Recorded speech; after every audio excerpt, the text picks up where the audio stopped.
সাংসদ কনাদ পুরকাস্ত জন্মভূমিতে পা রাখতেই সংবর্ধনার জোয়ারে ভাসলেন।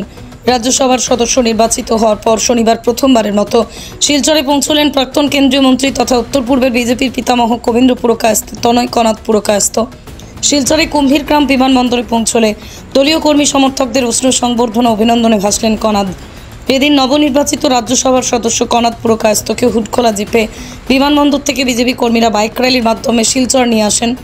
আসার পথেই রংপুর অটল বিহারী বাজপেয়ী ও শ্যামাপ্রসাদ মুখার্জির মূর্তি সহ শিলচর গান্ধীবাগের শহীদ সৌধে পুষ্পাঞ্জলি অর্পণ করেন সাংসদ পুরকাস্ত। এরপরই দলের জেলা কার্যালয়ে পৌঁছন, সেখানেই তাকে বিপুল সংবর্ধনা প্রদান করেন বিজেপি সমর্থকরা। সংবাদ মাধ্যমের সঙ্গে কথা বলতে গিয়ে সাংসদ কনাদ পুরকাস্ত তাকে এত বড় দায়িত্ব দেওয়ার জন্য প্রথমে মুখ্যমন্ত্রী ডক্টর হিমন্ত বিশ্ব শর্মা, প্রধানমন্ত্রী নরেন্দ্র মোদীকে ধন্যবাদ জানান। তিনি বলেন, বরাকের যোগাযোগ ব্যবস্থা যাতে আরও উন্নত মানের হয় সেই লক্ষ্য রেখে কাজ করবেন, জনগণের বিভিন্ন সমস্যার সমাধানের কাজ করবেন। তিনি বলেন, বরাক উপত্যকার একমাত্র যোগাযোগের ব্যবস্থা মেঘালয় হয়ে যাওয়া ৬ নম্বর জাতীয় সড়কটির কাজ দ্রুতগতিতে সম্পন্ন করার প্রচেষ্টা অব্যাহত থাকবে বলে জানান। এদিন উপস্থিত ছিলেন বিজেপির জেলা সভাপতি রূপম সাহা, 2 বিধায়ক দীপায়ন চক্রবর্তী, বিধায়ক নিহার রঞ্জন দাস, প্রাক্তন জেলা বিজেপির পরিষদের চেয়ারম্যান অমিতাভ রায় সহ বিজেপি কর্মীরা। প্রত্যাশা থেকে বেশি হয়েছে এবং এটার মাধ্যমে দল আবার একটা বার্তা দিয়েছে।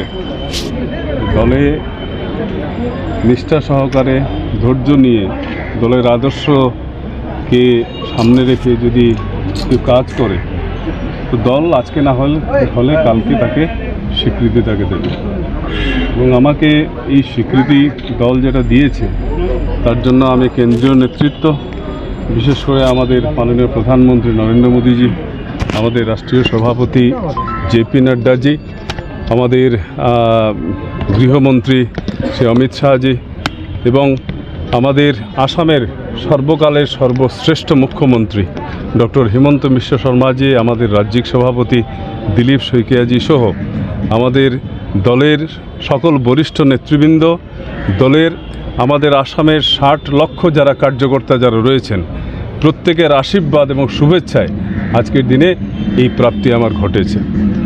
আজকে এই প্রাপ্তি দল আমাকে যে বিশ্বাস নিয়ে দিয়েছে সেই বিশ্বাস আগামী 6 বছরে সেটাকে পূরণ করাই হবে আমার কাছে সবথেকে বড় দায়িত্ব।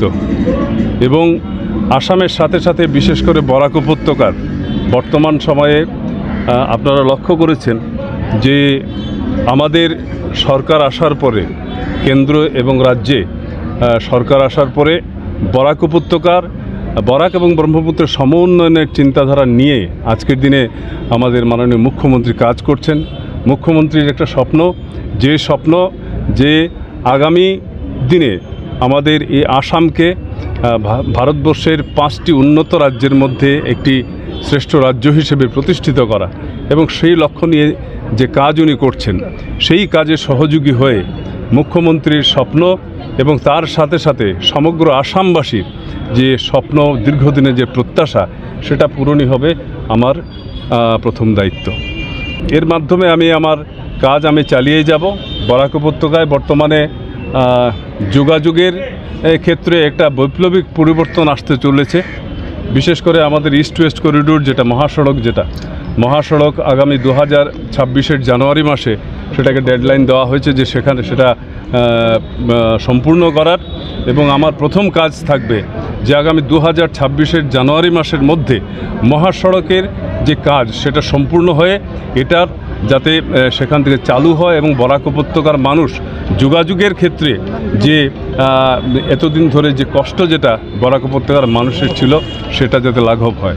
সংগঠনে কাজ করার সময়ে আমাকে যেভাবে তারা আশীর্বাদ এবং তারা ভালোবাসা তারা দিয়েছেন, শুভেচ্ছা তারা রেখেছেন, আমি তাদের কাছে প্রার্থনা করব আমার আগামীতে এই নতুন যে পথ চলা সেটাতেও তারা আমার সাক্ষী হবেন এবং তাদের সেই আশীর্বাদ এবং শুভেচ্ছা আমার সাথে থাকবে যাতে আমি আমার কাজগুলো সম্পূর্ণ করতে পারি।